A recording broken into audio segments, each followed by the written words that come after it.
Hello, and welcome to the Mud Pie. I'd like to speak to you about a very simple, but perhaps a very profound or sometimes complicated word, the word sympathy. Before I come to my text in Proverbs chapter 14, let me invite your attention to Mark's Gospel chapter 14 and verse 8. There we read, "She hath done what she could. She is come aforehand to anoint my body to the burying."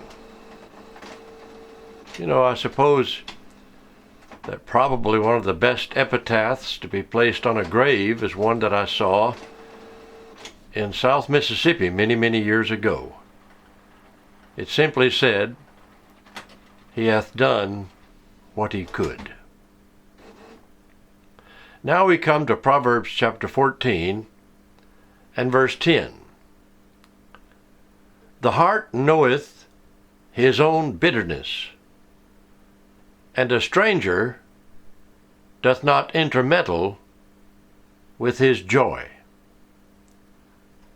The two extreme experiences of a human heart, which comprehend all things between them, are the words bitterness on one extreme and joy on the other.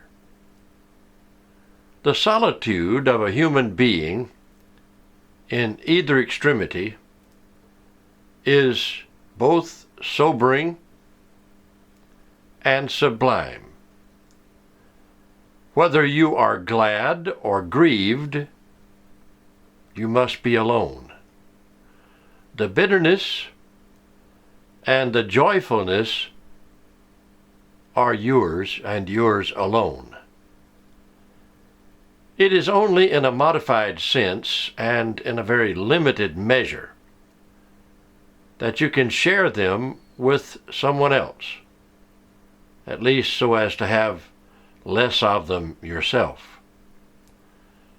We speak of sympathy, and actually the word sympathy means commonality of emotions between two human hearts. No doubt there is a reality corresponding to that sweet word, but the share which another takes is a very thin, shadowy thing in comparison with the experience of your own soul. A physical burden can be divided equally between two. If you overtake, for example, a weary pilgrim along the way, he's toiling beneath a load of, let's say, 100 pounds. Yes, you can volunteer to bear 50 of them for the remaining part of the journey, and so lighten his load by a full half. But a light heart, however willing it may be, cannot so relieve a heavy heart. The cares that press upon the spirit are as genuine and as real as the load that lies on the back, and is as burdensome as well. But they are not so tangible or divisible.